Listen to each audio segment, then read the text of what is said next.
Let me do my take on what I saw on the colored news crime network CNN called Black Wall Street. And let me preface it by saying this, that I instructed our school a few years ago to do what I thought was probably a more important segment of a race riot was Rosewood, Florida, similar to Black Wall Street, but Greenwood somehow or another has captured the imagination of others. And when we did our presentation to the City of New York Historical Society, they flat out rejected it completely. They didn't want that to be known because most people don't know about Rosewood or Black Wall Street in Greenwood, Oklahoma. So they rejected us. All right, we had to accept it, or at least walk away. But the account of Greenwood, Oklahoma, right near Tulsa, CNN has been promoting now for the last month with 5 ads per hour block broadcast, telling everybody to watch it. And it appeared last night, which was the anniversary, the 100-year anniversary of the race riot that took place in Greenwood, just outside of Tulsa, in North Tulsa, Oklahoma. But I was encouraged by the historical presentation of it. They spent about an hour and 15 minutes on building the historical presentation, how Greenwood became Greenwood, Black Wall Street, how it became an enclave of Hamite, they call them black, but Hamite entrepreneurs, doctors, hotel owners, business owners, restaurant owners, and the like, that were able to develop that segment of Tulsa, Oklahoma. Is quite auspicious. But it needs to be pointed out that it got started that way because of Reconstruction.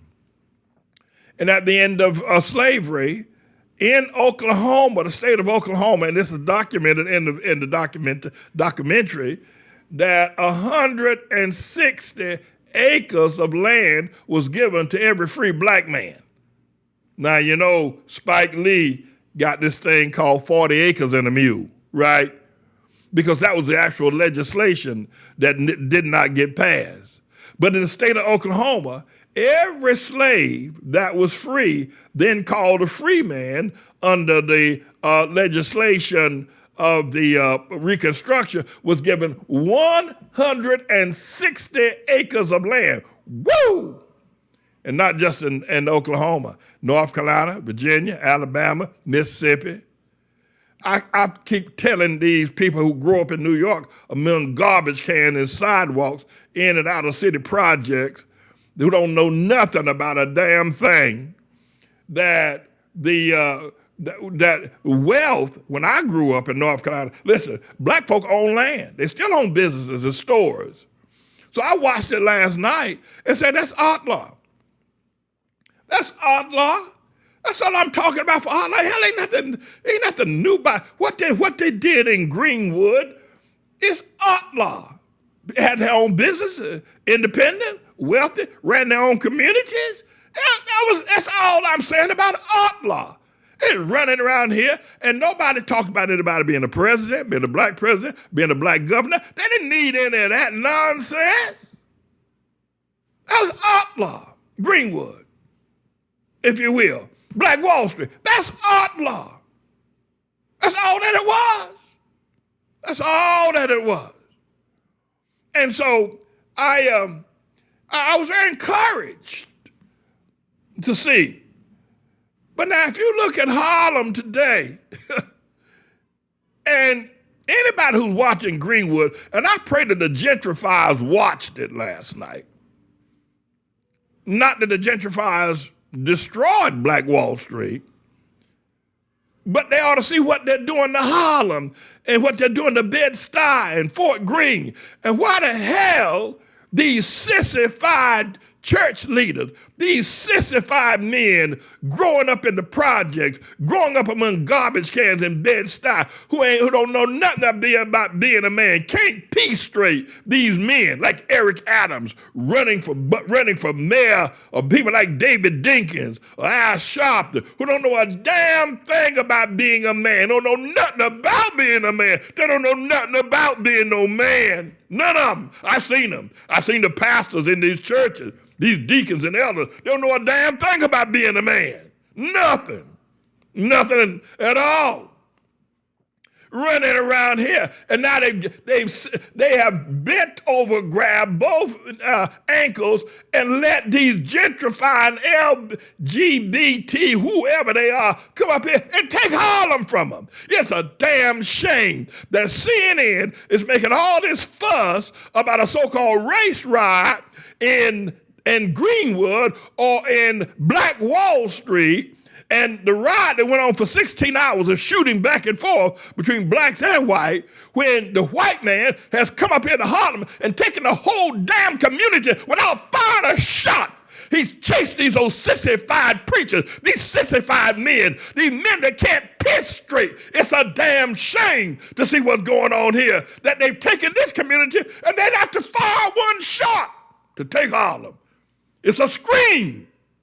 How can you, it turns my stomach. It gives me diarrhea just to watch the black man today. He's a sicko. The men of Black Wall Street, at least they fought back. Now, they went, grabbed their weapons, and they were firing back at one another. And by the way, the matter wasn't just about, about economic, if you will, their economic, the fact that they were jealous about what was happening. It's about allegedly some shoe shine boy was alleged to have tried to rape a white woman in the elevator. I don't believe that's what took place. I don't think, in fact, the woman later said he didn't try to rape me. It's a misunderstanding. But, those were the days of lynching. And so all the white men got together, said this black man tried to rape this white woman in the elevator, so they put him in jail. Then they wanted to take him out of jail and lynch him. So the black men of the community of Greenwood, they all got their weapons and went down to the jailhouse and said, y'all ain't taking nobody out of nobody. You ain't lynching nobody here tonight. And the shooting started. And as it were, they lost the battle. That happened. Hell, I said the Zulus lost the battle to the Afrikaners down in South Africa. That's how it is. Sometimes you lose, sometimes you win. But it wasn't about jealousy, and they just wanted to burn down Black Wall Street. It wasn't about that. It was about trying to stop a lynching. And allegedly, a young white girl was allegedly attempted rape by a black man. That's what that was all about. It all ended up that way. And Greenwood was rebuilt. But when you look at Harlem and you look at these sissified preachers who let these LGBTQ people come up, and these sissified men and these perverted church women, perverts like you ain't never seen before, perverts in the church, come up here and just take Harlem without firing a shot. But for a man like me to look at these sissified preachers, these sissified politicians, these perverted women, these perverted church people, and you look at these men, most of them don't know nothing about nothing, ain't never done nothing, ain't never created nothing, ain't got enough strength to piss in a bathtub and make sure everything goes in the bathtub. That's how weak they are. And yet, they've given a prized community like Harlem to LGBTQ. It's a damn shame. I've never seen anything like it. I've never seen anything like it. We're in the tribulation, everybody. We're in the tribulation. The men of Black Wall Street got their weapons and said, you ain't doing this in here. You're not going to do this here. You're not going to do this stuff. No, it happens that they lost. Well, it's better to fight and lose than to just be raped the way what's happening here in Harlem today.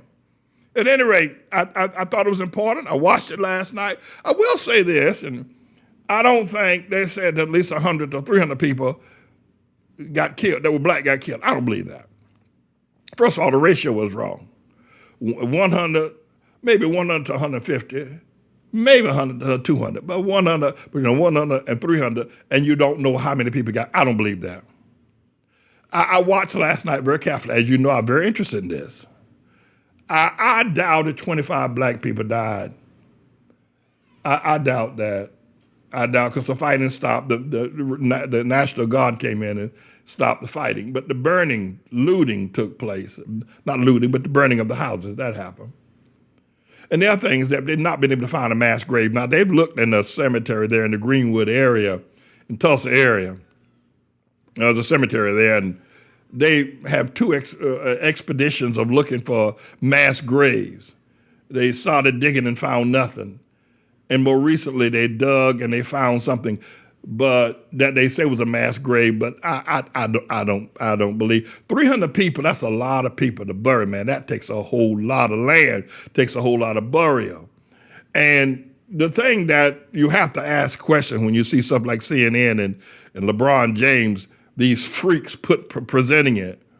300 people got killed in 16 hours, right? Who buried them? Who buried them? They are saying that the white people took the bodies, this preacher of this Vernon AME church there in Greenwood, saying that the white people took 300 bodies of black people and buried them. Why the hell would white people want to bury black people? That don't make no sense. That don't make no sense. And 300 people, you're going to find the grave. Everybody where they going to take them? To Texas or to Kansas? You can't move 300 bodies just like that. So to say that after white folk killed 300 black people, then they had the decency to have a burial and a mass grave. That didn't happen. That just didn't happen. And they've not been able to unearth a mass grave there in Greenwood. They don't have one. One didn't. Maybe 25, maybe 50 people got killed. I don't know. But, about 25 to 50 white people they were shooting at each other, man. That was Wild Wild West. And then Greenwood was rebuilt. But as it were, they have lost their autonomy, not so much because of what happened to Greenwood, because it was rebuilt. Some of the prominent leaders were not there any longer, but they didn't lose it because of the riot. I think they lost it because over the ages and over the years, the Hamite man has lost something. He's lost how to be a man. He doesn't understand. He's let people tell him to let his son, and people like Dwayne Wade would tell his son to cut off his testicles and his penis and be a girl. You've lost something, man. You'd have lost something. You'd have lost someone. And for preachers to stand up for any man with any kind of clout, you can say what you want about Donald Trump. At least he's a man. But for any man, especially a preacher, for any man to be enamored, if you are a man, and listen to me very carefully, Hamites, if you are a man and you are enamored with Obama, you like him, there's something sick about you. How? It's like saying you like a porcupine. I mean, you just look at the man Obama. He's the biggest. How could you? Am I making myself clear that there is nothing appealing, there's nothing manly about Obama that would appeal to a man, not to a freak or to someone who doesn't know what it is to be a man? You know what it is to be a man? You ain't never been one? Then you might be attracted to something as worthless as Obama. But that's the reason why Wall Street, I think the Rosewood event is a better account, and I'm going to talk to Dr. Hartfield about Rosewood again. But yeah, it was a tragic thing. And my sympathy and my condolences go out. The people that started this Dick Donaldson fella and this Sarah Page, during the time of the riot and shooting, the man was in jail. He survived it. 6 months later, they let him go. And the girl, she left town and sent a letter back later on and said, nothing happened. I don't know what that was all about. But the man didn't try to rape me. Oh, Lord. But the reason that there was death is because men stood up and said, you're not coming into our community and lynching nobody. And they got their guns and they stood their ground the way men used to be men. But now, I told Elizabeth at the very end of that event last night in Miami, rap music. Rap music is a chant of death. It is a death chant. The biggest producer of rap music was a record producer called Death Row Records. You do know that, right? Yeah. Rap music is a chant for death. It is a curse. Anytime you listen to rap music, you like rap music, you sick, you curse, you sick. It's a curse of death. Anyway, rappers going all the way back to the Sugar Hill Gang, all the way back to the 80s, all they did was shoot and kill each other. That's all they did, shoot and kill. West Coast, East Coast, shooting and killing. I mean, that's all they did was kill each other. That's all they did. That's all they do right now. So this past weekend, 3 young rappers got out of a white SUV and they were having a party for another rap person there in Miami, and they shot him. The 3 got out the car, 10 seconds, they killed 2 people. The point of it is this. I said, now this is Obama's. Thank you, Mr. Engineer. This is the America. That's the black. The Obama. See, that's Obama black. That's what America. That's what Obama left us, and that's what Dr. King left us. Better yet, not Obama. That's what Dr. King left us. See, these black men gonna go shoot a bunch of little black children. One of the boys that got shot was 17 years old. All the other young people, these are young people with AR-47 shooting into the crowd of black people, right? But yet they let the Japheth man come up here to Harlem and take it, and not one shot has been fired. And if there has been one fired, and if there have been any stones thrown, they've been thrown at me because I've been trying to wake him up. But I'm not gonna quit. I'm gonna keep on. I'm gonna keep on being the Lord's servant. And so I suppose that's where that's at today. Can I turn a corner for just a moment? I want to say that we are experiencing unusual presence here at the ATLAH Church. It is the prophecy that Almighty God has given. And this is just an unusual time that we're in. But be you ever mindful, we are in the tribulation. Yeah, we are. And America is at civil war. White folk and white folk are fighting. And the last time the white brother fought the white brother, it was over slavery.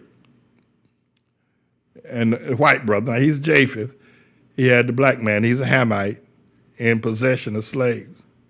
This time the script is flipped. This time, the white man, that's a Japheth, he's a leftist. He is, if you will, the Democrat, the liberal. And he has got the black man in his corner. First time Civil War, it was, well, I don't suppose that the Japheth man in the South, slave owner, had the black man in his corner, but he had him in his fields and in his house. But unless Jesus comes, I don't see that the Japheth man, who is a liberal, who's a Democrat, who's a progressive, the Joe Biden, the Obamas, and the Jim Clyburns of this world, I can't see how they're gonna win. Because they don't have what it takes to meet with the Japheth brother who wants his nation back, to take back America. I don't see him winning. So if you're gonna choose sides, you might want to greatly evaluate what I've said. This is a bit of a news blog we do, looking at spiritual wickedness in high places for the most part, making some observations about it and giving people a biblical foundation to the way of interpreting, rather than have Sean Hannity or Laura Ingraham or Janine Pirro or Anderson Cooper or Rachel Maddow or Don Lemon Rush Limbaugh interpret what's going on in the world. You come to me and I'll tell you based on what the Word of God says. They'll just give you their worldly, sinful view. But the Manning Report will tell you what God has said, whether to say yea or nay, whether to go or to stay. You'll be led by the word of Almighty God. Come to the Manning Report on a daily basis to interpret the spiritual wickedness in high places, because there's plenty of it that's going on. And so I'm the Lord's servant, James David Righteous Rebel Manning, and I'm here to serve you with news and information.